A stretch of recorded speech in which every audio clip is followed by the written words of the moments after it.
श्रुतिस्मृतिपुराणानाम् आलयं करुणालयं नमामि भगवत्पादं शङ्करं लोकशङ्करं शङ्करं शङ्कराचार्यं केशवं बादरायणं सूत्रभाष्यकृतौ वन्दे भगवन्तः पुनः पुनः निधये सर्वविद्यानां विजशे भवरोगिणां गुरवे सर्वलोकानां दक्षिणामूर्तये नमः।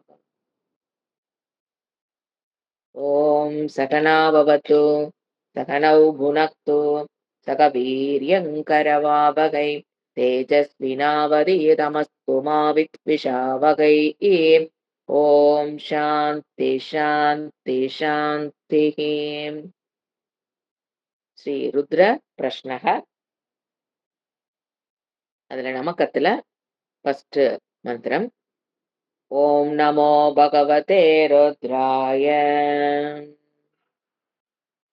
नमस्ते रुद्रमन्यव उतोत इषवे नमः नमस्ते अस्तु तन्वने बाहुभ्यामुदते नमः. இதுதான் ஃபர்ஸ்ட் மந்திரம். இதுல நாம ஃபர்ஸ்ட் மந்திரத்துல பாத்தீங்கன்னா ருத்ரன் கோர ரூபமாக ஒரு தியானத்துக்கு ஒரு ஜபத்துக்கு உண்டான ஒரு உருவத்துடன் சொல்லப்படுது. கோரம் அவருக்கு கோபம் நம்ம போன கிளாஸ்ல பார்த்தோம். ருத்ரருக்கு கோர ரூபமாக பார்க்கும்போது அவர் ருத்ரன், அகோர ரூபமாக பார்க்கும்போது அவன் சிவன். அப்ப கோர ரூபமாக அப்படிங்கிறது நம்மள பயமுறுத்துறதுக்காக அப்படிங்கிற அர்த்தம் கிடையாது. அதர்மத்தை தண்டிப்பவராக, அதர்மத்தை தண்டிப்பவராகன்னு புரிஞ்சுக்கணும். அப்பதான் அதர்மத்தை தண்டிச்சாதான் தர்மம் நிலைநாட்டப்படும். தர்மம் நிலைநாட்டப்பட்டாதான் இந்த ஸ்திதி, இந்த உலகம் ஸ்திதி ஆகும். அதனால ருத்ரன் இது கோர ரூபம். இப்ப நம்மளுடைய சூழ்நிலைகள் நம் டெய்லி காலைல இருந்து சாயங்காலம் வரைக்கும் எக்ஸ்பீரியன்சஸ், அனுபவங்கள், ஒருத்தரை பார்க்கிறோம், பேசுறோம், நடக்குது. சூழ்நிலைகள் எப்படி அமைகிறது? அத எப்படி நம்மனால ஓரளவுக்கு மாற்றிக்கொள்ள முடியும்? அப்படிங்கிறது தான் பிரேயர்ங்கிற ஒரு கான்செப்டே. இப்ப நம்மள சுத்தி சூழ்நிலைகள் எப்படி அமைகிறது? ஆல்ரெடி ஒண்ணொண்ணுக்கு நம்ம எஃபெக்ட் தான் நம்ம பார்க்கிறோம். காசு இருக்கு. தானா அப்படியே அது நடக்கிறது இல்ல. இப்ப நீங்க ஒருத்தர் பேசுறது, ஒரு பக்கம் போறது, வர்றதோ, நடக்கிறதோ, நடக்காம போறது. அனுபவங்கள், மனதுல நல்ல எண்ணங்கள், மனதுல சமயம் கெட்ட எண்ணங்கள், இந்த மாரி சூழ்நிலை experiences in mind, external experiences and internal அனுபவங்கள். இது எல்லாமே தானா ஜஸ்ட் லைக் தட் வர்றதில்ல. இதெல்லாம் effect, cause and effect theory. அப்ப அதுக்கு ஒரு காசு இருக்கு. அதனாலதான் இந்த எஃபெக்ட் நம்ம பார்க்கிறோம். அப்ப அந்த காசு என்ன அப்படின்னு பாத்தீங்கன்னா, பூர்வ ஜென்மத்து புண்ணிய கர்மா தியரி வரும் அந்த இடத்துல. பிராரப்தம் is the cause. Of course, you know everything about பிராரப்தம். பல கோடி ஜென்மங்களாக மனித சரீரம் எடுத்துக்கும்போது நம்ம எடுத்த புண்ணிய பாபம் இப்ப வெளிப்பட்டிருக்கிற சஞ்சித்தத்திலிருந்து வெளிப்பட்டதுதான் பிராரப்தம். அதுலதான் போயிட்டு இருக்கு.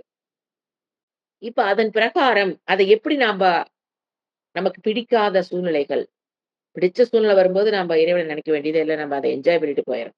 அது மனதுக்குள்ளே இருந்தாலும் சரி, பகீரா இருந்தாலும், உள்ளேயா இருந்தாலும் we will enjoy. நமக்கு கஷ்டமான, அனிஷ்டமான, கஷ்டமான சூழ்நிலைகள் வரும்போது, அது ஒரு சூழ்நிலை. அத by sanding, prayer, காய்க, வாச்சிக்க, Manasa prayer. அது எது வேணும். அது என்ன பண்ணும்? அது மைனஸா நீங்க நினைச்சீங்கன்னா, இது நம்ம பண்ற பிரேயர், பக்தி எல்லாமே டுவர்ட்ஸ் பகவான் நீங்க என்ன பண்றீங்களோ, அதெல்லாம் பிளஸ். அப்ப என்ன ஆகுது? சூழ்நிலைகளுடைய வீரியத்தை குறைக்கும். இல்லைன்னுலாம் சொல்ல முடியாது. வீரியத்தை குறைக்கும். இதுதான் சூழ்நிலைகளை நம்மளுக்கு ஒரு சக்தி குடுத்திருக்காரு இறைவன். கம்ப்ளீட்டா மாத்துறக்கெல்லாம் இறைவன் சக்தி குடுக்க கிடையாது. அப்ப எல்லாம் குடுத்துட்டாரு, நான் எல்லாம் கோயிலுக்கு போனா சூழ்நிலையை மாத்திக்கலாம்னா, அப்புறம் எனக்கு இறைவனே வேண்டான்னு போயிருவாங்களே. சோ அதெல்லாம் நம்ம மாத்த முடியாது. அதனோட வீரியத்தை குறைக்கும் அப்புறம் நம்மள கஷ்டப்பட வச்சு ஆக்சுவலா பார்த்தீங்கன்னா, நம்ம கஷ்டப்படுறதுங்கிறது நம்மளுடைய பக்குவத்துக்கு அது ஒரு சாதனமா இருக்கும். ஒரு கஷ்டம் வருது, நம்ம ஐயோ! வருதுன்னு நெனைக்கிறோம். அது நம்மளுடைய மனப்பக்குவத்திற்கு அது சாதனமா பயன்படுத்த தெரிஞ்சுட்டா, இட்ஸ் வெரி குட். ஆனா அது சாதனமா பயன்படுத்த தெரியாதபோது, அது வேஸ்ட் தான். ஸோ, நமக்கு ஒரு துக்கம் வருது அப்டின்னாலும், அதுக்கு ஒரு காசு இருக்குன்னு தெரியணும். First point. 2வது அதிலிருந்து நம்ம முன்னேறுறோமான்னு பார்க்கணும். ஒரு துக்கமும் நம்மளுடைய மென்டல் மெச்சூரிட்டிக்கு ஒரு சாதனமாக இருக்கும் பயன்படுத்திக்கிறவன் இன்டெலிஜென்ட் வுமன் ஆர் ஹியூமன் பீயிங்ன்னு எடுத்துக்கோ. அவன் தான் இன்டெலிஜென்ட். அதாவது வித் சாரோ வந்து you face the sorrow with டிக்னிட்டிம்பாங்க. You suffer with dignity. அது புரிஞ்சுக்கிட்டேன்னு வச்சுக்கங்களேன். சஃபரிங்ஸ் அது பிசிக்கல் சஃபரிங்ஸா இருக்கலாம், மென்டல் சஃபரிங்ஸா இருக்கலாம். எது வேணா எடுத்துக்கங்க. With dignity. Enjoy the pain. It's our culture. இப்ப யோகா பண்றோம் இல்லைங்களா? பிராணாயாமம் பண்ணா அப்படியே நெஞ்சே வெடிக்கிற மாரி ஆகுது. Enjoy the stress. ஏன்? This is our culture. அதன் மூலியமா நம்ம எவ்வளவு பெரிய பெனிஃபிட் ஆகணும் அப்படிங்கிறத நினைக்கும்போது, we will enjoy the pain. We will suffer with dignity. அதுதான் வாழ்க்கையோட ரகசியமே. எந்த கஷ்டம் வந்தாலும் யூ சஃபர் வித் டிக்னிட்டி. ஒரே பொலம்பல். அப்படி இருக்கக்கூடாது. இது ஆச்சு, இப்படி ஆச்சு, அப்படி ஆச்சு, ஏன் ஆச்சு, அப்படி ஆச்சு, எனக்கு அப்படி ஆச்சு, இப்படி ஆச்சு. அந்த ஒரு சஃபரிங் வித் டிக்னிட்டி இருக்கவங்க, they will not open their mouth to அவங்களுடைய கஷ்டத்த சொல்ற கூட அவங்களுக்கு அந்த சொல்லணும்னு கூட தோணாது. If they suffer that sufferings with ஒரு டிக்னிட்டியோட அவங்க சஃபர் பண்றாங்கன்னா பாருங்க, they will not open their mouth. That shows the maturity. அதுக்காகத்தான் என்ன பண்றோம்? Rudram chanting. What is the பர்ப்பஸ்ன்னு தெரிஞ்சுக்கணும் இல்லையா? சாண்டிங்கோட ருத்ரம் சாண்டிங் இல்ல எல்லா சாண்டிங்குமே எடுத்துக்கலாம். இங்க நம்ம ருத்ரமா இருக்கிறனால ருத்ரம் சாண்டிங் வில் ஹெல்ப் யூன்னு சொல்லலாம். பவமான சொத்தை ஹெல்ப் பண்ணாதான் என்ன? அப்படி இல்ல. பட் ருத்ரம்ங்கிறது அந்த கோர ரூபமாக ஏன் வழிபடுறோம்? சிவன் ருத்ரனை அப்படின்னா இதுதான். இது ஃபர்ஸ்ட் மந்திரம் பார்த்தீங்கன்னா, ஒரு உபாசனை பர்ப்பஸாக ஒரு இறைவனை எப்படி விசுவலைஸ் பண்றது? ஒரு கையில ஆயுதங்களோடு. எதுக்கு கையில ஆயுதங்களோடு ஒரு விசுவலைசேஷன் ஆஃப் ருத்ரன்? அது வந்து ஃபார் தியான பர்ப்பஸ் அப்படின்னு நம்ம சொல்ட்டோம். ஒரு கையில வில்லோட, அம்போட ஒரு பார்க்குறோம் தனுகு அப்படின்னா, அபயம் கரோதி. எதுக்காக நம்ம அவங்கள அப்படி ஆயுதத்தோட எதுக்கு நம்ம ஒரு பண்றோம்? இப்ப நம்ம ஒரு ரோட்ல வந்து ஒருத்தர் திருடன் நம்மள தொரத்துறான் அப்படின்னா, ஒரு ஆயுதத்தோட நிக்கிற போலீஸ பார்க்கும்போது தான் ஒரு துப்பாக்கியோட நிறுத்தாருன்னு வச்சுக்கங்களேன், உடனே போய் அவர் யாருன்னே தெரியாது. போலீஸ் பொய் போலீஸா, உண்மையா போலீஸ் அது ட்ரெஸ் வித் கன் இருந்தா போதும். இவரு போலீஸு. இவர்ட்ட போனா நம்மள காப்பாத்திருவாரு. அதேதான் கான்செப்ட் இங்க. இறைவன் வித்து ஆயுதங்கோட இருப்பது என்னை ரட்சிப்பதற்காக. அதுதான் அந்த வெப்பனோட நம்ம என்ன பண்றோம்? தியானத்துக்கு கொண்டு வரதுங்கிறது அபயம். அப்புறம் தர்மத்தை அளிக்கக்கூடிய சக்தி படைத்தவர்ங்கிறது புரிஞ்சுகிட்டு, தர்மத்துக்கு போகாம இருக்கிறது. அதர்மத்துக்கு போகாம அதர்மத்தோட இருக்கவங்கள அவரு ரட்சிக்க மாட்டாரு. தர்மத்தோட இருக்கிறவங்க தான் ரட்சிப்பாரு. அதர்மத்தோட இருக்கிறவர் அவரு பனிஷ் பண்ணுவாருங்கிற ஒரு பயம்ங்கிறது பிகினிங் ஸ்டேஜ். அது ஃபைனல் ஸ்டேஜ் அபயம். எனக்கு அது பாதுகாப்பை அவரு நம்மளை ரட்சிப்பதற்காக ஆயுதங்களுடன் என்ன பண்ற நம்ப? தியான. கையில் வில்லோடு, அன்போடு தியானம். தனுகு. அடுத்தது, இப்ப அவருக்கு நான் போன கிளாஸ்ல பார்த்தோம். அவருக்கு உண்மையில் அவருக்கு கோபம் என்பது கிடையாது. அப்போ என்ன? என்னுடைய நான் அது அதர்மத்த பண்றேன் அப்படின்னா, பண்ணிட்டேன். அந்த பாப்பத்தை என்னுடைய நமஸ்காரத்தின் மூலமாக என்ன பண்ணலாம்? அத கொஞ்சம் குறைச்சுக்கிறது. அதன் மூலியமாக இறைவா, நான் பண்ண பாவத்த மன்னிக்க சொல்லி கேட்கிறதானே தவிர, நாம அவரு வந்து சாமி கும்பிட்டா அவரு வந்து பனிஷ் பண்ணவே மாட்டாரு. என்ன வேணா பாவம் பண்ணிக்கலாம். இப்ப அது ஒரு பெரிய கான்செப்ட் ஓடிட்டு இருக்குது. எல்லா பாவமும் எப்படி வேணா பண்ணிக்கலாம். எப்படி வேணா பேசிக்கலாம். என்ன வேணா பண்ணிக்கலாம். கோயில்ல போய் அபிஷேகம் பண்ணா எல்லாம் சரியா போயிரும். அதெல்லாம் அப்படி அவரையெல்லாம் ஏமாத்த முடியாது. சரிங்களா? அடுத்தது, இப்ப நம்ம இந்த மந்திரத்தினுடைய மீனிங் ஒரு வேர்டா நம்ம பார்க்கிறோம். நமஸ்தே. ஏ ருத்ரே உனக்கு நமஸ்காரம்.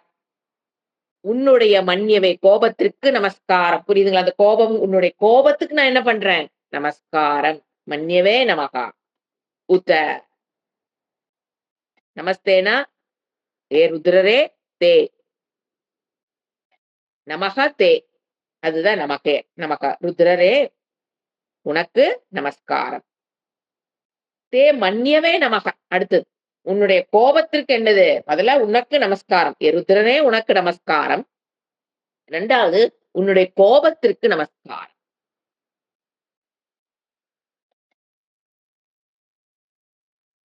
உத. ஃபர்ஸ்ட் நமஸ்தே உனக்கு நமஸ்காரம். தே மன்யவே நமகங்கும்போது உன்னுடைய கோபத்திற்கு நமஸ்காரம். அடுத்து உத மேலும். தே இஷவே நமக. தே இஷவே நமக. உன்னுடைய வெப்பன்ஸ். இஷம்னா இஷ்யூ. வெப்பன்ஸ் எது? எது கையில வச்சிருக்கீங்களோ சூலாயுதம் என்னென்ன வெப்பன் எல்லாத்துக்கும் நமஸ்காரம். தே இஷவே நமக. ஃபர்ஸ்ட் எடுத்து ருத்ரே ருத்ர நமஸ்தே. மன்யவே நமக.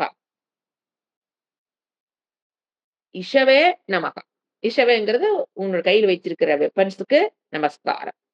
தமிழ்ல பானம் சொல்லுவோம்னு நினைக்கிறேன் ஆயுதத்துக்கு. நமஸ்தே தே தனுகு நமக. உன் கையில வச்சிருக்கிற வில்லு. தே தனுகு நமக. நான் அன்வயம் பண்ணி மீனிங் கொடுக்குறேன். அப்பதான் மீனிங் புரியும். உத்த மறுபடியும் ஒரு உத்த. மேலும். தே தேனா உன்னுடையன்னு அர்த்தங்க. புரோனவுன் சமஸ்கிருதத்துல. தே பாகுப்யாம் நமக. அந்த பாகுப்யாம் தான் உத்தன்னு பிரிக்கணும். பாகுப்யாம் உத்த இருக்கு இல்லையா? அதை எப்படி பிரிப்பீங்க? பாகுப்யாம் உத்த.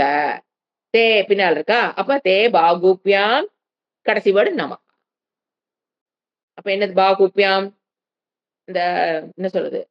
வில்லை பிடித்திருக்கும் 2 கைகளுக்கு என பாகுப்யாம் திவச்சனம். வில்லை பிடித்திருக்கும் 2 கைகளுக்கு நமஸ்காரம்.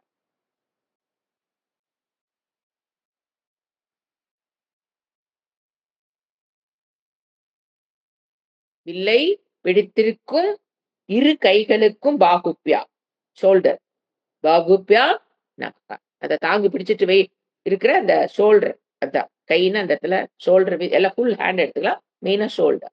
அந்த வெயிட் தாங்கிட்டு இருக்கிற அந்த இப்ப என்னென்ன நமஸ்காரம் இங்க நம்ம பண்றோம்? ருத்ரன் கோர ரூபமாக இருக்கிற ருத்ரன். அடுத்த இது பார்த்தீங்கன்னா, அகோர ரூபத்துக்கு இது ஒரு மெடிடேஷனுக்காக நம்ம எடுத்துக்கிறது. நம்ம இத வந்து மனதுல இந்த உருவத்த கொண்டு வந்து தியானம் பண்ணலாம். எப்படி எப்படிப்பட்ட ஃபர்ஸ்ட்டு ருத்ர, ருத்ரரே நமஸ்தே. ஃபர்ஸ்ட் ஹே ருத்ரரே நமஸ்காரம். அடுத்து மன்யவே நமக. அது நம்ம ஆட் பண்ணிக்கலாம். அந்த நமகங்கிறது கோஸ் டூ ஆல். மன்யவே கோபத்திற்கு உன்னுடைய தங்களுடைய தே மன்யவே நமக. உங்களுடைய கோபத்திற்கு நமஸ்காரம். அப்புறம் உத்த. மேலும் தே இஷவே நமக. நீங்க கையில வச்சிருக்கிற வெப்பன்ஸ்களுக்கு நமஸ்காரம். தே தனுகு நமக. கையில ஸ்பெஷலா வச்சிருக்கீங்க பாருங்க வில்லு. அதுக்கு நமஸ்காரம். அடுத்தது உத மேலும் தே பாகுப்யா நமக. அந்த வெப்பன்ஸ வச்சிட்டு இருக்கிற கைகளுக்கு ஷோல்டர் தோள்களுக்கு நமஸ்காரம். இவ்வளவுதான் இந்த ஃபர்ஸ்ட் மந்திரம். நமஸ்தே ருத்ர. ருத்ரபோது கூப்பிடுற விழிச்சொல். ஹே ருத்ரரே நமஸ்தே. உனக்கு நமஸ்காரம். மன்யவே நமகா. உன்னுடைய கோபத்திற்கு நமஸ்காரம்.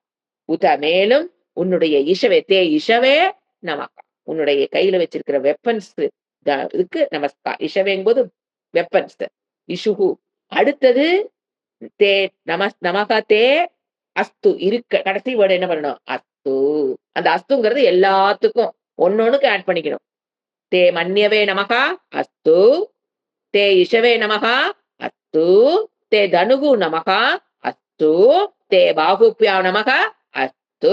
இது வந்து நீங்க சான்ஸ்கிரிட்ல ஒரு ஸ்டைல் இருக்கு. அந்த அஸ்துங்கிறது எல்லாத்துக்கூட எது எதுக்கு இருக்கட்டும். உங்களுடைய கோபத்திற்கு என்னுடைய நமஸ்காரம் இருக்கட்டும். உங்களுடைய பானத்திற்கு என்னுடைய நமஸ்காரம் இருக்கட்டும். உங்களுடைய வில்லிற்கு என்னுடைய நமஸ்காரம் இருக்கட்டும். உங்களுடைய வில் பிடிக்கும் 2 கைகளுக்கு நமஸ்காரம் இருக்க அஸ்து.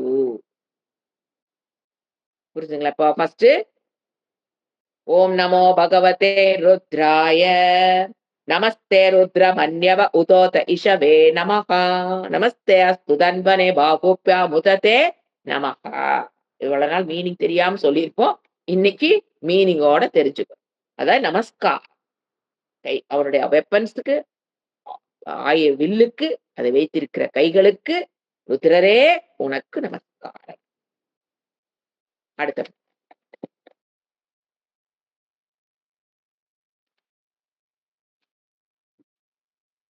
यात इषु शिवतमा शिवं बभूव ते तनुः शिवा शरव्याय तव तया नो रुद्रमृडय.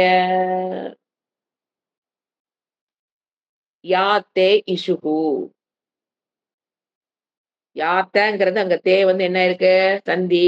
யாத்தே இஷுகுன்னு பிரிக்கணும்.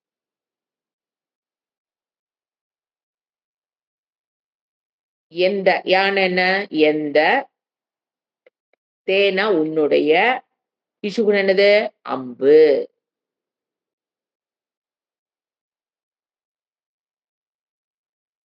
இப்ப அப்படியே அமைதியாயிருச்சு. சிவம் வந்துருச்சு. சிவங்கிற வேர்டு வந்தாவே அகோரம் அமைதின்னு. சிவதமா பபூவஹ. சிவதமா பபூவ.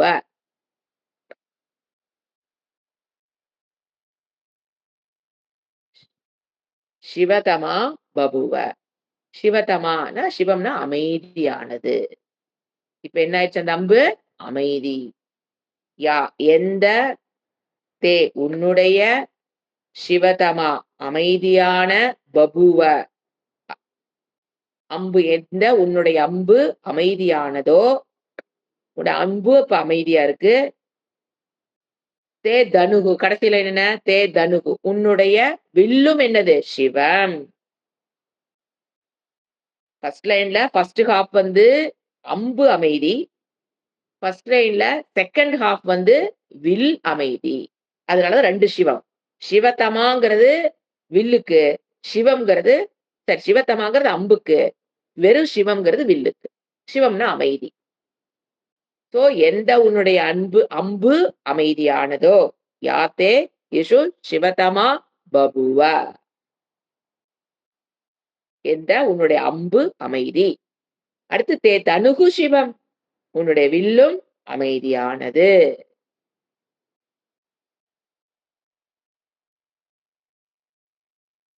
செகண்ட் லைன், செகண்ட் மந்திரத்துல செகண்ட் லைன்.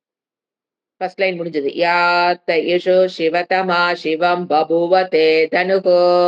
அடுத்து என்னது சிவா ஷரவ்யாய தவ தயானோ ருத்ரமிருடய. அப்ப சிவா ஷரவ்யாயா யா ஷரவ்யா எப்படி அன்வயம் பண்ணணும். யா ஷரவ்யா உன்னுடைய அம்பின் இலக்கு.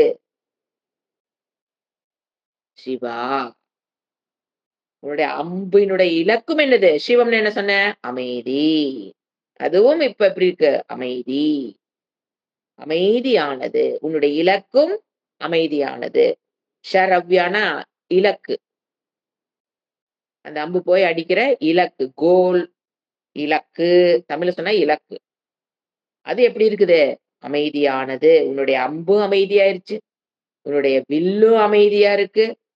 அதான் சொன்ன இது அகோர ரூபம். உன்னுடைய இலக்கும் என்னது அமைதி. சிவா. அடுத்து என்ன சொல்லுது. இப்ப எது வரைக்கும் பார்த்திருக்கோம். சிவா ஷரவ்யா யா தயா. அடுத்த வேர்டு தயா நக. அந்த நோ வந்து நக. தயா நக ருத்ர.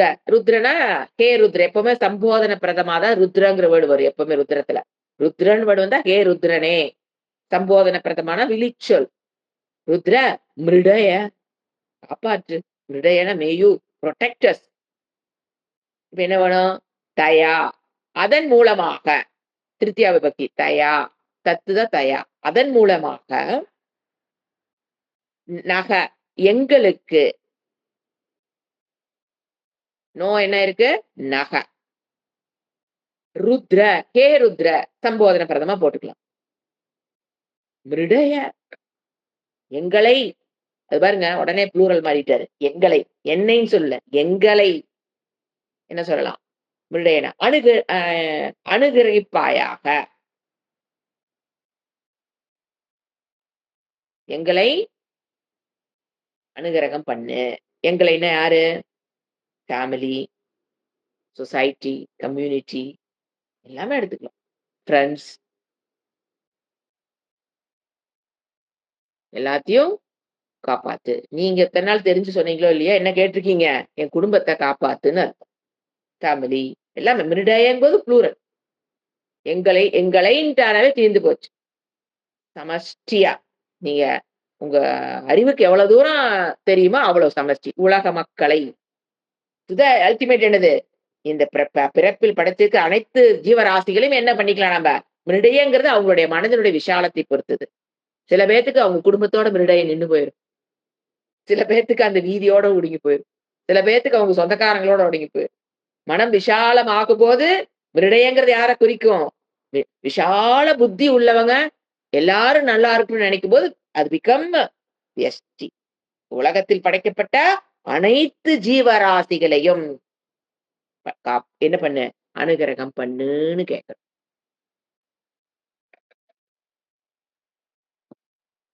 அதை மிருடய எங்களுக்கு அனுகிரகம் செய்வாயாக. இப்ப இந்த லெட்டர்ல என்ன பார்த்தோம்? சாந்த ரூபமா வர்றனால வேர்ட் என்னவா போடுறது? ருத்ரங்கிற வேர்ட் இப்ப என்னவாயிருச்சுங்க? சிவம். இதுல வந்து பாத்தீங்கன்னா, அ புரஸ்சரண சித்தின்னு ஒண்ணு இருக்கு. நான் சாண்டிங்ல அது எப்படி பண்றதுன்னு நான் சொல்றேன். சித்தி, புரஸ்சரண சித்தி. அதாவது இந்த ருத்ரத்த சாண்ட் பண்றதுல ஒரு விதம். நான் முதல்ல அன்னைக்கே சொன்னேன். அதாவது ஒருத்தர் வந்து ஒரு நாளைக்கு 11 தடவ சொல்றது, ஒரு 120 தடவ சொல்றது, 11 பேர் 120 தடவ சொல்றது. இதெல்லாம் ஒரு மெத்தட் ஆஃப் சாண்டிங் கிரமம். இப்ப இதுல வந்து புரஸ்சரண சித்தி. சித்தின்னா ஒண்ணு அடையறது. அது இக்கலோகத்தில் எது வேணா இருக்கலாம். அந்த சித்திய அடையறக்கு புரஸ்சரண சித்தின்னு சொல்லுவோம். அந்த அத வேண்டியதை அடைதல்ங்க. அது எது வேணா எடுத்துக்கலாம். அதுக்கு சாஸ்திரமே குடுக்குற ஒரு மெத்தடு, அதாவது பிரசாதம் மட்டும் தான் சாப்பிடணும். 12 நாட்களுக்கு விரதம். விரதம்னா கம்ப்ளீட் விரதம் இல்ல. பிரசாதம் மட்டும். அது கோயில்ல குடுக்குற பிரசாதமா இருந்தாலும் சரி, நித்திய பூஜை பண்றவங்களா இருந்தா, நீங்க சாமிக்கு வச்சு எடுத்த பிரசாதம். அதத்தான் சாப்பிடணும். காலையில பிரசாதம் வச்சு சாப்பிடுறீங்க. மத்தியானம் பிரசாதம் வைக்கிறோம் அப்படின்னா சாப்பிடக்கூடாது. ஸோ பிரசாதமான உணவு அப்படின்னு என்ன அர்த்தம்? தேவதைகளுக்கு படைக்கப்பட்ட வந்த பிரசாதம். அது எது வேணா இருக்கலாம். பழங்கூட இருக்கலாம், சாதம் இருக்கலாம், பொங்கல் இருக்கலாம். அது அவங்க நீ என்ன கோயிலுக்கு போனா குடுப்பாங்க. வீட்லயா இருந்தா நம்ம செஞ்சு வச்சு எடுக்கிறது. அத மட்டும் தான் சாப்பிடணும். ஒரு வாழைப்பழமா இருந்தா கூட பிரசாதமா ஆயிட்டு தான் சாப்பிடணும். எத்தன நாளைக்கு? 12 டேஸ். ஒன்லி பிரசாதம் மட்டும் சாப்ட்டு, நித்திய கர்மத்தை எதை விடக்கூடாது. என்னது? இப்ப காலையிலருந்து என்னென்ன கிரகஸ்த ஆசிரமத்துக்கு என்னென்ன அ கடமைகள் இருக்கு? சொத்தர்ம அனுஷ்டானம் எதையும் விடக்கூடாது. நான் ரெஸ்ட்ல இருக்கிறேன். 12 நாளைக்கு நான் ரெஸ்ட்ல இருக்கிறேன். அப்படின்லாம் இருக்கக்கூடாது. நித்திய கடமைகளையும் செய்யணும். அதனால தான் பிரசாதத்த சாப்பிட்டுக்கங்கிறாங்க. சாப்பிடாம இருக்கிறதுல. 12 நாளைக்கு பிரசாதத்த மட்டும் சாப்பிட்டுட்டு, நித்திய கர்மத்தை எதையும் விடாம 12 நாட்களுக்கு நீங்க சாண்ட் பண்ணீங்க வித்தவுட் எனி சொல்றது என்ன சொல் விட்டு போகாம கன்டினியூஸா 12 நாளைக்கு நம்ம சாண்ட் பண்ணா என்ன வருமாமா? புரஸ்சரண சித்தி அமையும்னு வேறு. என்னங்க புரஸ்சரண சித்தி? பஞ்சம் பட்டினிங்கிறது அவங்க லைஃப்ல அவங்களுக்கும் வராது. அவங்கள சுத்தி இருக்கவங்களுக்கு வராது. பஞ்சம் பட்டினின்னா காசு இல்லாம போறது இல்லைங்க. டேபிள் ஃபுட் இருக்கும். நம்பனால சாப்பிட முடியாது பார்த்தீங்களா? அதுவும் பஞ்சம் தான், பட்டினி தான். ஒரு சுகர் வந்துருச்சு வச்சுக்கங்க. வீட்ல எல்லாம் செஞ்சு டேபிள் மேல வச்சிருப்பாங்க. ஒரு அல்சர் வந்துருச்சுன்னா எல்லாமே டேபிள் இருக்கும். ஆனா நமக்கு என்ன பண்ண முடியாது? அப்ப இன்டைரக்ட்டா பஞ்சம் பட்டினி வராதுன்னா, ஏங்க இப்பலாம் நான் பஞ்சம் பட்டினியிலே இருக்கேன். நான்லாம் நல்லா இருக்கேன் அப்படின்னு நாம நினைக்கலாம். ஆனா விரும்பியதை சாப்பிட அதுதான் சொல்லுது பஞ்சம் பட்டினி வராது. இதே பாருங்க அரசனுக்கு ஒரு விதி விதிச்சிருக்கு சாஸ்திரம். 11,000 தடவ ஜெபிக்கணும் அரசர்கள். அத ஜெபிக்க வைக்கணும். அப்படின்னா அவரே உட்கார்ந்து ஜெபிக்கிறது இல்லைங்க. முறைப்படி பிராமணர்கள வச்சு 11,000 டைம் பண்ணுனாங்க அப்படின்னா, பண்ணியிருக்காங்க. நம்ம பாரத பூமி அதையெல்லாம் பார்த்த பூமி. புரிஞ்சுங்களா? அதுதான் கர்ம பூமி, புண்ணிய பூமி. அந்த காலத்துல அரசங்க இத பண்ணியிருக்காங்க. 11,000 தடவ பிராமணன வச்சு அதுக்கு தான் ஒரு ப்ரீஸ்ட் உட்கார்ந்திருப்பாரு பாருங்க. அவரு அரசவையில பார்த்தீங்கன்னா, எப்பவுமே ஒரு ப்ரீஸ்ட் இல்லாம வசிஷ்டர்லருந்து எல்லாம் என்னவா இருந்திருக்காங்க. அரண்மனையில் அலங்கரிக்கப்பட்டவர்கள் அவங்கல்லாம். ஏன்னா, அவங்களுக்கெல்லாம் தான் தெரியும். அரசனுக்கு தெரியாது. அப்ப அவங்க இந்த மாரி ஒரு மழை வரல.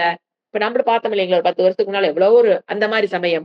அல்லது ஒரு போர் தேவையில்லாம பக்கத்துல இருக்கிற நல்ல செழிப்பா இருந்தாவே என்ன பிரச்சனை? பக்கத்து நாட்டுக்காரன் கண்ணு பட்டுரும். உடனே அவன் எப்ப இந்த நாட்ட காப்பாத்தலாம்? இந்த பிரச்சனை. இந்த மாரி வரும்போது அல்லது மழை இல்லாம கஷ்டப்படுறது. அதாவது இயற்கை சூழ்நிலையினாலோ, அல்லது மத்த நாட்ல கஷ்டம் வராம இருக்கிறதுக்கே அவங்கலாம் பண்ணிக்குவாங்க. வந்ததுக்கு அப்புறம் போய் உட்கார்ந்து பண்றதில்ல. இது ரெகுலரா சிஸ்டத்துல இருந்திருக்கு. நம்மளுடைய அரசாட்சியில ஒரு சிஸ்டமாவே இருந்திருக்கு. அரசன் நாடு ஆள்றான் அப்படின்னா, அது இந்த மாரி பிரச்சனை வராம இருக்கிறதுக்காக என்ன பண்ணுவாங்களாம், 11 டைம்ஸ் சாண்ட் பண்ண வைக்கிறது. ஹோமம் பண்ணி, ஹோமம் பண்ணாம எப்படி அந்த வசதிக்கு தகுந்த மாரி பண்ணுனா அப்படின்னா, நாட்டில் என்ன வராது? பஞ்சம், பட்டினி வராது. நமக்கு முன்னால அந்த சோழர்கள், பாண்டவர்கள் எல்லாருமே இத பண்ணியிருக்காங்க. அதுக்கு முன்னால இருந்தவங்க எல்லாருமே பண்ணியிருக்காங்க. அரசர்கள் இதை விஷயம் தெரிஞ்ச இந்த பிரீஸ்ட்டோட இருக்கு அவரு சொல்லுவாரு இல்லையா? "அப்பா ருத்ரன் இருக்கு. அத நாங்க பண்றோம்." அதுக்கு உண்டான ஏற்பாடுனா அவரு பண்ணி குடுத்துருவாரு. பண்ணி குடுத்ததுக்கு அப்புறம் ஐயர்க உட்கார வச்சு சொல்ல வைக்கிறது. 11,000 டைம் பண்ணுன அதான் சொன்னேன் நான். நம்ம பாரத பூமி சாதாரண அதனால தான் உலகத்தில் நம்பர் 1 நாடா இருந்தது. ஏன் நம்மள நோக்கி எல்லாம் திருடறக்கு வந்தானுங்க? இங்கேயே பஞ்சம் பட்டினின்னு யாராச்சும் வந்திருப்பானுங்களாங்க இங்க? அவ்வளவு செல்வ செழிப்பா எப்படி இருந்தது? இதுதான் காரணம். இதெல்லாம் பூமியில ஓடங்காட்டி தான் அந்த நாடு வந்து அவ்வளவு செழிப்பா இருந்திருக்குது நம்ம நாடு. ஸோ 11 இது என்னது? புரஸ்சரண சித்தின்னு பேரு. பஞ்சம், பட்டினி, ஏழ்மை இதெல்லாம் ஒரு பிச்சைக்காரன் கூட ஊர்ல இருக்க மாட்டான். இதெல்லாம் ரெகுலரா கடவுளே இல்லைங்கிற அரசன கொண்டு மேல உட்கார வச்சா அப்புறம் எப்படி இருக்கும்? இப்ப எப்படி இருக்கு நம்ம தமிழ்நாடு? இதுதான் காரணம். இதெல்லாம் பழக்கத்துக்கு கொண்டு வந்து அந்த நாட்ட எப்படி செழிக்க வைக்கிறதுங்கிறது இறைவனே குடுத்துட்டாரு. இப்ப எங்க ஐயருங்களாங்க கண்டுபிடிச்சாங்க ருத்ரத்த. இட்ஸ் கர்மகாண்டத்தில் யஜூர் வேதத்துல ஆல்ரெடி குடுக்கப்பட்ட விஷயம். மக்களை காப்பாற்றுவதற்காக அரசன் கையில் எடுக்க வேண்டிய விஷயம் இதெல்லாம். இப்ப யார் உட்கார்ந்திருக்கிறா? கடவுளே இல்லைங்கிற ஒரு ஆள் மேல உட்கார்ந்திருந்தா, எப்படி இருக்கும்? கண்ணு முன்னால ஏன் கஷ்டத்த பார்க்கிறோம்? இதான் பிரச்சனை. சோ இது என்னது? புரஸ்சரண சித்தி. இது வந்து எக்ஸ்ட்ரா பாயிண்ட். ஏன்னா ருத்ரம் படிக்கிறோம் அப்படின்னா, அது என்னென்ன கிரமங்களாக நம்ம கிரமமா அந்த காலத்துல படிச்சிருந்திருக்காங்க. அப்படிங்கிறத சொல்றேன். ஆச்சுங்களா? அது அதுவும் பார்த்தீங்கன்னா, ஆகுதி பார்த்தீங்கன்னா, ஹோமம் பண்ணி, அதுல ஆகுதி பார்த்தீங்கன்னா, எள்ளு, அரிசி, பார்லின்னு சொல்லுவாங்க. எள்ளு, அரிசி, பார்லி, அப்புறம் நெல்லிக்காயினுடைய மரக்குச்சி. இதையெல்லாம் ஆகுதிகளா போட்டு ஹோமம் பண்ணி 11,000 தடவ சொல்லும்போது கிரமம் இருக்கு. நான் சும்மா லைட்டா சொல்றேன். அது ஒரு கிரமமா இருக்கு. அப்படி 11 டைம் சொல்லும்போது என்ன ஆகும்? மன நாட்டில் பஞ்ச, பசி, பட்டினி வராது. நம்ம இண்டிவிஜுவலாவும் இத பண்ணிக்கலாம். நான் இண்டிவிஜுவலா பண்ணும்போது கிரமம் என்ன சொன்னேன்? 12 நாட்கள். பிரசாதத்த மட்டும் சாப்பிட்டு, நம்ம குடும்பம் நல்லா இருக்கணும்னு தாராளமா கஷ்டம் வர்றக்கு முன்னாலயே பண்ணிக்கலாம். அப்ப என்ன பண்ணணும்? ருத்ரங்கிறது டெய்லி சாண்ட் பண்ண வேண்டிய ஒரு விஷயத்துக்குள்ள வந்துருது. ஏன்னா, அதனுடைய பலன் அவ்வளவு இருக்கிறனால, சுவாமி அடிக்கடி எங்க சுவாமி சொல்லுவாரு. "நீ ருத்ர போனா மொத கேட்பார். ருத்ர சாண்ட் பண்ணிட்டியாம்மா?" நமக்கு என்னப்பா அப்படின்னு இருக்கும். அப்புறம் தான் படிக்க படிக்க தான் தெரிஞ்சு, ஓ! அதுல இவ்வளவு விஷயங்கள் இருக்கிறது. பலனை கொடுக்கக்கூடியது நம்ம பார்த்துக்கிறோம். அடுத்த மந்திரம்.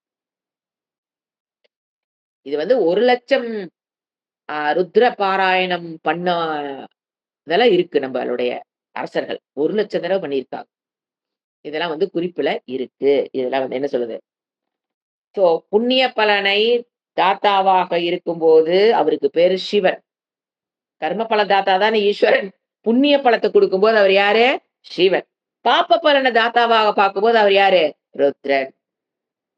பை டூயிங் நமஸ்காரம், கோர ரூபம் டூ அந்த நமஸ்காரம் பண்ணும்போது அவர் கோரத்திலிருந்து எங்க வந்துறாரு? அகோர ரூபமாக மாறுகிறார். வில்லன்பு முதல்ல தண்டிப்பதாக பார்க்கப்பட்டது. பின்பு பாதுகாப்புக்காக அந்த வில்லம்பு நம்ம அந்த மாரி நம்ம தியானத்துக்கு நம்ம கொண்டு வரணும். அடுத்தது வந்து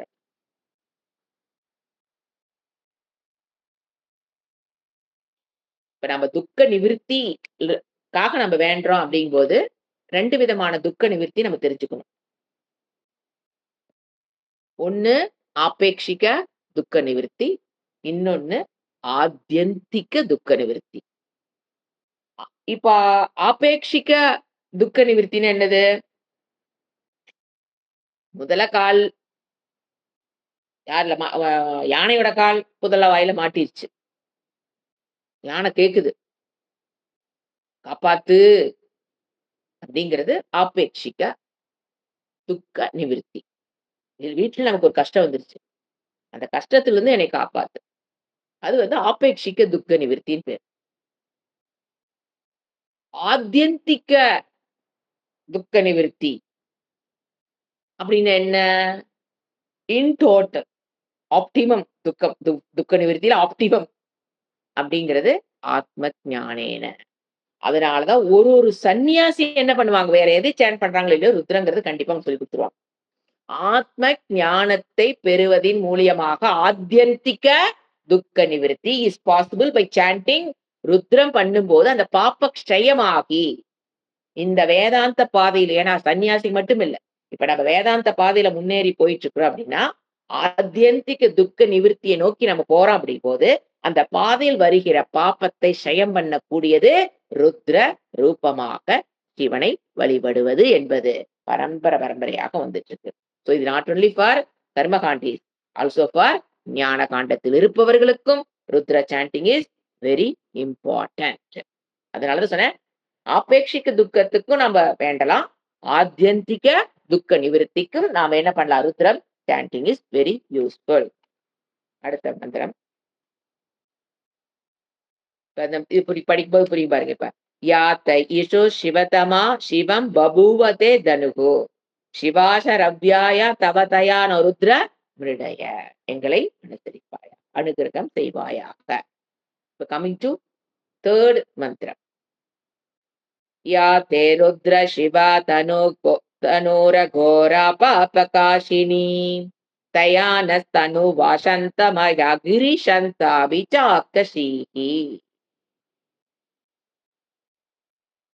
या ते रुद्र शिवा तनु या ते எந்த உம்முடைய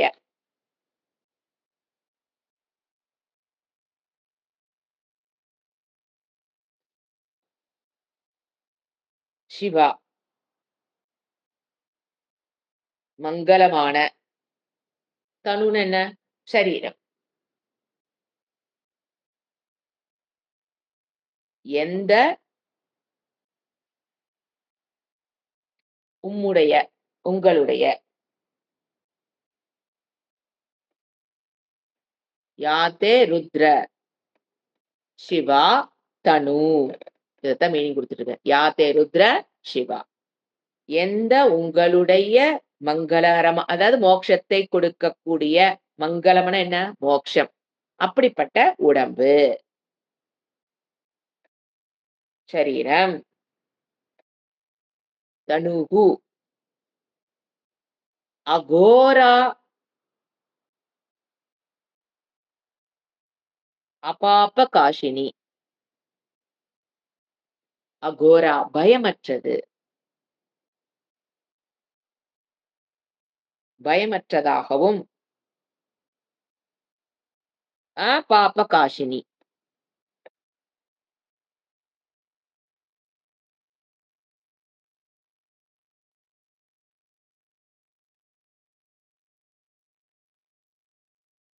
களங்கமற்ற ஆத்மாவை வெளிப்படுத்துவதாகவும்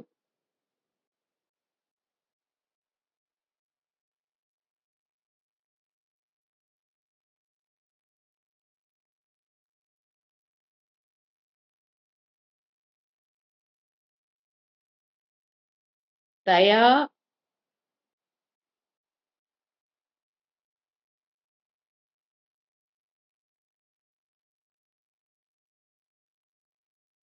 தனுவா நக தனுவா. செகண்ட் லைன் ஃபர்ஸ்ட் எப்படி பிரிக்கணும்? தயா அப்படிப்பட்ட நக அது நகத்தை அப்புறம் ஆட் பண்ணிக்கலாம். தனுவா. தனுவானா உன்னுடைய திருதியா விபக்தி.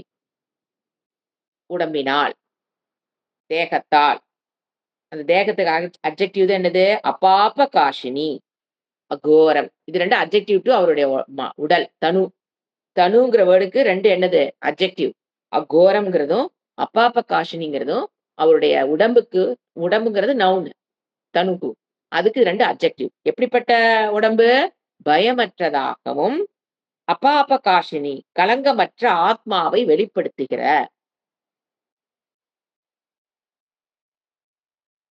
தயா. அப்படிப்பட்ட தனுவா அப்படிப்பட்ட தேகத்தினால் சந்தமயா அனுகிரகத்தை கொடுப்பவராக, கொடுக்கக்கூடியது. ஏன்னா தனுதான் இந்த இடத்துல சப்ஜெக்ட். அவருடைய உடம்பு தான் இந்த இடத்துல சப்ஜெக்ட்டா பேசிட்டு போறாங்க. அப்ப சந்தமயா தட் ஆல்சோ கோஸ் டு தனுகு ஒன்லி. என்ன சந்தமயா? அனுகிரகத்தை கொடுக்கக்கூடிய. இது அட்ஜெக்டிவ் தான். அந்த தனுங்கிற வேர்டுக்கு இதுவும் அட்ஜெக்டிவ். அப்படிப்பட்ட உடம்பு. எப்படிப்பட்ட? அனுகிரகத்தை கொடுக்கக்கூடிய பயமற்றதாக இருக்கக்கூடிய உடம்பு. களங்கமற்ற பாப்பத்தை நிவர்த்தி பண்ண அபாப்ப காஷினியாக இருக்கிற உடம்பு. அடுத்தது சந்தமயா அனுகிரகத்தை கொடுக்கக்கூடிய உன்னுடைய தனுகு. நகை. இப்ப நகை போட்டுக்கலாம். எல்லாம் அப்படிப்பட்ட உடம்பு எங்களுக்கு என்ன பண்ணணும்? நகா. எங்களுக்கு. அங்க நஸ்ன்னு இருக்கு பாத்தியா? அதான் நகை பிரிக்கும் போது. நகை எங்களுக்கு. இப்ப இது வந்து கிரிஷந்த அப்படிங்கிறது சம்போதன பிரதமா விழிச்சொல். ஏ கிரிஷந்தா இழிச்சொல். அபிச்சாகஷீஹி. எப்படி பிரிக்கணும்? கிரிஷந்தா அபிச்சாகஷீஹி. கிரிஷந்தானா கிர் கி தாத்து அப்படின்னா என்ன?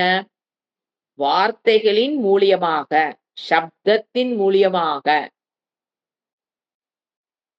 இருந்து மோட்சத்தை கொடுத்து, வார்த்தைகளின் அர்த்த ரூபமாக இருந்து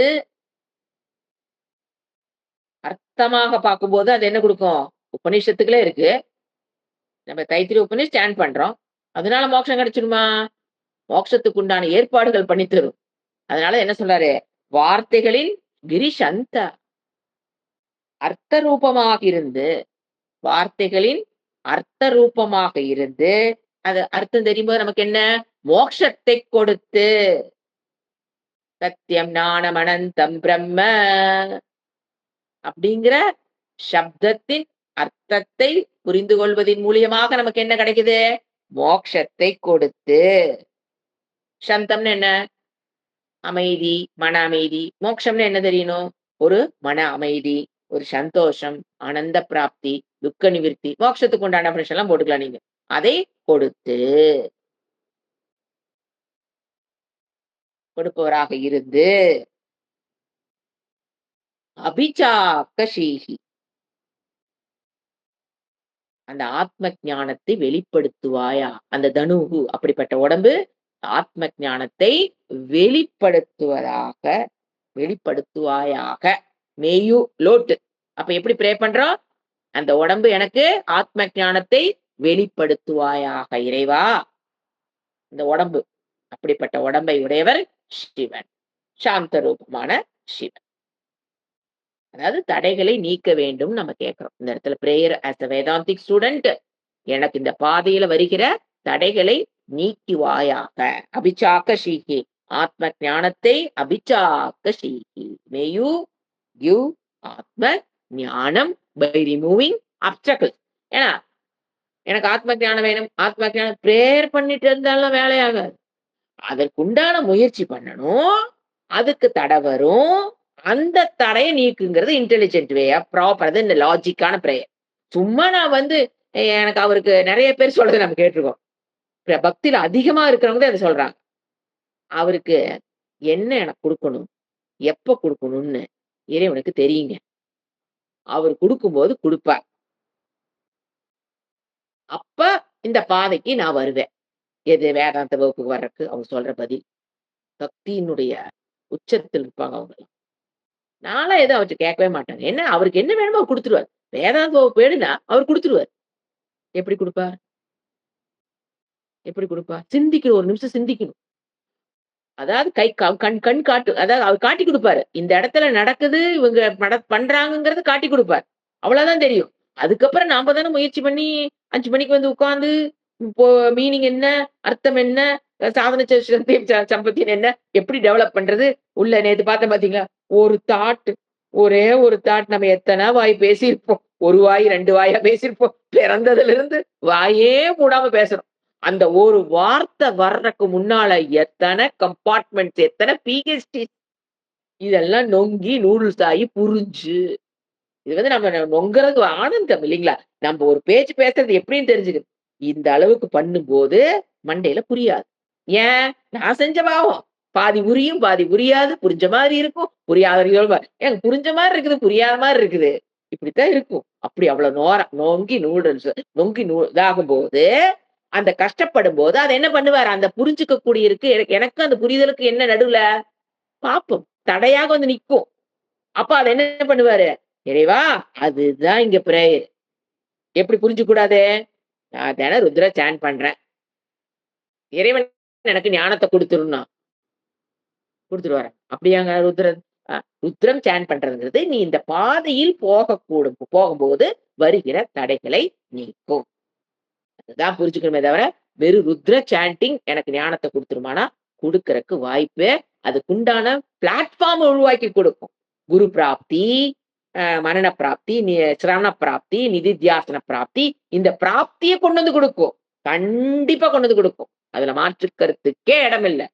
ஆனா, அதுவே என்ன பண்ணிறாது? ஞானத்தையோ, மோட்சத்தையோ கொடுக்காது. அதனாலதான் அர்த்த ஞானம் போட்டேன் நான் இந்த இடத்துல. அர்த்தம் வெரி இம்பார்ட்டன்ட். அர்த்தம். அதனாலதான் கிரிங்கிற வேர்ட் யூஸ் பண்றாரு பாருங்க. வார்த்தையினுடைய அர்த்தம். வெறும் வார்த்தை சொல்லிட்டு இருக்கல. கிரி ஷந்தா. முக்கியமான வேர்டு. வார்த்தையினுடைய அர்த்தத்த தெரிஞ்சுக்கணும். எது இறைவன் கொடுத்த வார்த்தையினுடைய அர்த்தம். இறைவன் கொடுத்தது என்னது? உபனிஷத்து. வேற என்ன? கர்மகாண்டத்துல இருக்கிற எது வேணா எடுத்துக்கலாம். நீங்க எத இப்ப ருத்ரத்த பார்த்தீங்கனாலுமே அதோட அர்த்தத்த தெரியும்போது, it leads me to moksha. ஞானம். சோ அப்படிதான் நம்ம இத புரிஞ்சுக்கணும். சோ என்னது அபிச்சாகஷீகினா அந்த தடைகளை நீக்கணும் புரிஞ்சுக்கணும். எதுக்கு? இந்த வேதாந்த பாதையில் நான் போகும்போது வருகிற அது எந்த தடையா வேணாலும் இருக்கலாங்க. என்ன சொல்லலாம்? ஓம் சாந்தி, ஓம் சாந்தி, ஓம் சாந்தி எது எதுக்கு சொல்றோம்? ஆத்தியாத்மிக தடை. அதுதான் எப்பவுமே ஜாஸ்தி. ஆதி பௌதீக, ஆதி தெய்வீக அந்த 3 தடைகளையும் ருத்ர சாண்டிங் நீக்கும். முதல்ல எத நீக்கும்? ஆத்யந்திக் ஆத்ய ஆத்தியாத்மிக தடை. அதுதான் அதிகம். அத நீக்கும். எனக்கு நானே போட்டுக்கிற தடை. வேதாந்த வகுப்புகளுக்கு. இதே ஒரு தடை. என்னது? இறைவன் பார்த்து எனக்கு என்ன வேணும், எப்ப வேணும்னு குடுப்பாருன்னு உட்கார்ந்து இருக்கிறது என்ன தடை? ஆத்தியாத்மிக தடை. பக்தர்கள் அவங்கல்லாம். சாதாரண ஆளுகள் இல்ல. பக்தர்கள். அவங்களே எந்த தரையில உட்கார்ந்துருக்காங்க? ஆத்தியாத்மிக தடை. புரியுதுங்களா? அதிலிருந்து என்ன பண்ணு? தயவு செஞ்சு எனக்கு என்ன ருத்ர சாண்ட் பண்றவன் அங்க இருந்தானா, அவர் என்ன சொல்றாரு? எனக்கு அதிலிருந்து என்னைய தடையிலிருந்து என்னை நீக்கு. அது. விசாகஷீஹி. ஓகே. இது 3வது மந்திரம். அப்புறம் அப்பப்ப உங்களுக்கு அந்த சைடுல ருத்ரா ஏன்னா இது வந்து நம்ம பாரத பூமியில எந்த காலத்திலிருந்து சாண்ட் பண்ணிட்டு இருக்காங்கன்னு உங்களுக்கு புரியறக்காக, அங்கங்க சைடு நோட்ன்னு போட்டு வச்சுக்கங்க. அது ருத்ரத்திலிருந்து கடந்தது தான். ஆனா, அது தெரியும்போது உங்களுக்கு அதோட வேல்யூ தெரியும். ஒரு தடவ பாசுபஷ பாசுபத அஸ்திரம் அத சொல்லிக் குடுக்கறக்கு, அத எப்படி யூஸ் பண்றதுன்னு சொல்லி தரணும். கிருஷ்ணர். யாருக்கு? அர்ஜுனனுக்கு தான். பாசுபத அஸ்திரம்னு ஒரு அஸ்திரம். வெப்பன். சரிங்களா? அத எப்படி யூஸ் பண்றது? கற்பிக்கிறது. அதன் பொருட்டு ஸ்ரீ கிருஷ்ணர் என்ன பண்ணாராமா, அர்ஜுனன வந்து யாரு பாசுபத யாருது? நான் மறந்து கதை புராணங்கள் சொல்லிக்கிறேன் நானே. தெரியலையேன்னு விட்டது. சிவன். சிவனுடைய வெப்பன் தான் அது. அத எப்படி யூஸ் பண்றதுன்னு தெரியணும் இல்லையா? இப்ப நம்ம ஒரு ராக்கெட் வாங்கி வச்சுட்டோம். பக்கத்து நாட்டுல காச குடுத்து. பாகிஸ்தான்ல நடந்தது பார்த்தீங்களா? வாங்கி வச்சா, அது ஒழுங்கா ஒர்க் ஆகுதா இல்லையான்னு பார்த்தானுங்க. சோ பிரயோகிக்கும் போது தெரிஞ்சது அது புஸ்வானம்னு. அதுவரைக்கும் ஏன்னா உபயோகப்படுத்தி அது எப்படி என்னன்னு டெஸ்ட் பண்ணா தானே தெரியும். அந்த மாரி ஒரு ஒரு பாசுபத அஸ்திரத்த வாங்கி வச்சுட்டா போதுமா? அ வந்தோனே நம்ம டிஷும் டிஷுன்னு போட்டலாமா என்ன? சோ அத என்ன பண்ணி ஆகணும்? கத்துக்கணும். அதுக்காக என்ன பண்ணியிருக்காரு கிருஷ்ணரு, ஆ கைலாசத்துக்கு கூட்டிட்டு போறாரு. அர்ஜுனன போயி ஒழுங்கா கத்துக்கோ. இத நாளைக்கே யூஸ் பண்ண வேண்டி வரும் பாரத போர்ல. நீ ஒழுங்கா கத்துக்கோ. அப்ப சிவன் சொல்றார். ஒரு அத வந்து பாத்தீங்கன்னா, ஒரு ஒரு திவ்யமான ஒரு சரஸ் அதுல வந்து அந்த அஸ்திரம் வச்சிருக்காரு. அத எடுத்துட்டு வா அப்படிங்கிறார். அந்த இடத்துல போய் பார்த்தா, அது ஃபுல்லா பாம்பு படுத்திருக்குது. வச்சிருந்த இடம் பாசுபத அஸ்திரத்த சுத்தி என்னது வெறும் பாம்பா இருக்குது. வெறும் சர்ப்பம். வெறும் சும்மா இருக்கிற பாம்பா இருந்தா கூட அர்ஜுனன் ஒரே நிமிஷத்துல இவரு ஏதாவது பண்ணிருவாரு. எல்லாம் எத கக்குது? இவங்க கிட்ட போனோன்ன, விஷத்த கக்கிட்டு உட்கார்ந்துட்டு இருக்குது. எல்லா பாம்பும் விஷத்த கக்குது. Protected. The Pashupata astra was protected in that way in those days. பாதுகாப்பா வச்சிருந்திருக்காரு அவரு. இது எல்லாம் விஷத்த கக்குனோன்ன, எப்படி அந்த விஷத்த தாண்டில போய் அர்ஜுனன் போய் எடுக்கணும். ஏங்க அவங்களும் மனித சரீரம் தானே. கிட்ட போனா எல்லாம் எரிச்சிரும். அப்ப என்ன பண்றது? அது ஜுவாலையா வருது. எப்படி பதஞ்சலி கிளாஸ் எடுக்கும்போது சொல்றோம் இல்லீங்களா? அப்படியே ஜுவாலையா வந்து எல்லா ஸ்டூடண்ட்டையும் அதேதான் இங்கேயும். அப்படியே ஜுவாலையா கக்குது. என்ன பண்றதுன்னு தெரியல. பயங்கரமா ஃபோர்ஸ்ஃபுல்லா இருக்குது எல்லா ஸ்னேக்கும். ஒண்ணும் வந்து சரி போச்சாதுன்னு அமைதியா ஒண்ணும் உங்களால கிட்டயே போ முடியல. ஆனா இவரு பரமசிவன்ட்ட போய் திருப்பி நிக்க முடியாது. எடுத்துட்டு வந்தா தாரேன். இல்லைன்னா கிளம்புன்றுவாரு அவரு. உனக்கு இதையே பண்ண முடியாதவன் நீ எப்படி போய் பாசுபத அஸ்திரத்த நீ யூஸ் பண்ண போற? If you are enough qualified to take that இந்த சிச்சுவேஷன்ல பாசுபத அஸ்திரத்த எடுக்கக்கூடிய சக்தி படைத்தவனுக்கு தான் என்ன குடுப்பேன்? குடுக்குறது யூஸ். நீ 7வது முடிச்சா தான் உனக்கு என்னது? 8வது மேத்ஸ் சொல்லித் தரேன். நீ 2வது ஸ்டாண்டர்ட்ல உட்கார்ந்துட்டு, உனக்கு 8வது மேத்ஸ் எதுக்குங்கிற கேள்வி இந்த இடத்துல. சோ இறைவன் வந்து, "நீ போய் எடுத்துட்டு வா. இஃப் யூ பாஸ் 7த், I will make you to sit in 8த்." அந்த கதை தான் இது. இவங்க 2 பேத்துக்கு என்ன பண்றதுன்னே மொத தெரியாது. ஃபுல்லா விஷம் கக்குது. நீங்க வந்து அத என்ன பண்ண முடியாது, கொல்லவும் முடியாது. நீங்க பாருங்க, அது சிவனுடைய பாம்பு. ஏன் கொல்ல முடியுமா நாம்ப? எப்படி எடுக்கிறது? அப்படின்னு தடுமாறிட்டு இருந்தாங்களாம். அப்போ ருத்ரனை அமைதிப்படுத்துவதற்கு அங்க அவங்க உட்கார்ந்து ருத்ர சாண்ட் பண்ணியிருக்காங்க. அது கோர ரூபமான சிவன். இல்லைங்களா? அந்த இடத்துல பாம்பு விஷம் கக்கிட்டு இருக்குன்னா, என்ன கோர ரூபமான சிவன். அப்ப என்ன பண்ணாராம் கிருஷ்ணரு? உட்கார்ந்துட்டு கொஞ்சம் ஒழுங்கா ஏன்னா அவன் எடுக்க போறத அவன் தான் எடுக்கணும். அவன் தான் யூஸ் பண்றான். இவரு தான் ஆயுதமே எதுவும் எடுக்க மாட்டாரு. சோ என்ன பண்ண சொன்னாராம் கிருஷ்ணரு, "டேய் உட்கார்ந்து ருத்ரத்த ஜெபம் பண்ணு. சாண்ட் பண்ணு." அப்படின்னொன்ன, இவரு அர்ஜுனன் வந்து அப்ப பாருங்க அர்ஜுனன் காலத்திலேயே அரசர்கள் ருத்திரம் கத்து வச்சிருக்காங்கங்கறதுக்கு ப்ரூஃப் இது ஒரு கதையா நீங்க பார்த்தீங்கன்னா எடுத்து போட்டு போயிரலாம். இத நீங்க திங்க் பண்ணி பாருங்க. அந்த காலத்திலேயே என்ன இருந்திருக்குதே ருத்ர சாண்டிங்கிறது இல்லைன்னா நாமள அது என்ன ஐய்யய்யோ! புக் கொண்டான்லயே! மறந்துட்டோமே! உடனே ஹேண்ட்பேக்ல தொலாவி ஆகணும் நம்பல்லாம். அப்படி இல்ல. மனப்பாடமா தெரிஞ்சா தான், அங்க போனோம்னா அத யூஸ் பண்ண முடியும். இல்லைன்னா நான் திரும்பி ரிட்டர்ன் போயிட்டு வரேங்க. எங்க அரசவையில நான் புக்க வச்சுட்டு வந்துட்டேன். நான் போய் தூக்கிட்டு வரேன். ஓலைச்சுவடி புக் வேண்டாம். வேர்ட் தான் மாறும். ஓலைச்சுவடி நானு வீட்ல வச்சுட்டு வந்துட்டேன். நான் போய் எடுத்துட்டு வரேன். அப்படின்னாங்க அர்ஜுனன் திரும்பி வந்தான். This is Bharatam. This is Bharat. அப்படி மனப்பாடமா சொல்லக்கூடிய பகுதி. சின்ன வயசுல அதெல்லாம் சொல்லிக் குடுத்துட்டாங்க. அர்ஜுனன் எப்படி சொன்னா, அப்ப நீங்க யோசனை பண்ணி பாருங்க. குருகுலத்துல என்ன சொல்லிக் குடுத்துருக்காங்க? சாண்டிங். இதுவும் சொல்லிக் குடுத்துருக்காங்க. எது? வில் எப்படி விடுறது? துரோணாச்சாரியார் என்ன சொன்னாரு? எப்படி விடுறது? அது அப்படி விடுது, இப்படி அதுவும் சொல்லிக் குடுப்பாங்க. இதையும் சொல்லிக் குடுத்தாங்க. அதனால தான் அந்த காலம் எப்படி இருந்தது? சுபிக்ஷமா இருந்ததுன்னு நான் சொல்ல வரேன். என்ன பண்றாரு? ஸ்ரீ ருத்ர ஜபத்த ஜெய் சொல்லுவாரு. அப்போ அது வந்து அந்த பாம்பெல்லாம் அப்படியே சாந்தமாயிடுச்சாம். சாந்தம் ஆனதுக்கப்புறம் அப்படியே நடந்து போய் தான் அர்ஜுனன் எடுத்துட்டு வந்திருக்கு. எடுத்துட்டு வந்தோனே சிவன் சொன்னாராம். அது கதை அப்படி வேறையா போகும். நான் இந்த இடத்த மட்டும் ருத்ர சாண்டிங்னா நம்ம அந்த இடத்த மட்டும் பிடிக்கிறோம். அப்போ அச்ச வாசுவத்த எடுத்துட்டு வந்துட்டாரு. வந்தோனே இவரு சொல்றாரு. சிவன் சொல்றாரு, "you are qualified to use this weapon to sit in 8த் you are qualified. As you have passed 7th." அதேதான். You are qualified to use. அதுக்கப்புறம் தான் அவரு சொல்லித் தருவார். அது எப்படி யூஸ் பண்றது அப்படிங்கிற பாசுபத அஸ்திரத்த கத்துக்கிட்டாரு. அப்படின்னு இது நான் முதல்லயே சொல்லிட்டு இதெல்லாம் மகாபாரதத்துல வர நீங்க எதுக்கு நீங்க கொட்டேஷன் ஏதாவது தேடணும்னு வச்சுக்கலேன். நீங்க மகாபாரதத்துல போன்னு வச்சுக்கலேன். அங்க எல்லாத்துக்குமே கொட்டேஷன் கிடைக்கும். சோ ருத்ரத்த எங்க பிரயோகம் பண்ணியிருக்காங்கன்னா, இந்த மாரி பிரயோகத்துல இருந்திருக்கு. சரிங்களா? இது ஒரு சைட் நோட்டு. நம்ப அடுத்த மந்திரத்த நம்ம அடுத்த கிளாஸ்ல பார்க்கலாம். இப்ப படிச்சிரலாம். இப்ப நாம 3 மந்திரங்கள் முடிச்சிருக்கோம். 4வது மந்திரம் படிக்கிறேன். यामिषुङ्गिरिशन्तः हस्तेऽपि भाष्यस्तव्ये शिवाङ्किरित्रतां कुर्माकि गुंषि पुरुषं जगत् ॐ शान्ति शान्ति शान्तिः हरिः ॐ श्रीगुरुभ्यो नमः हरिः ॐ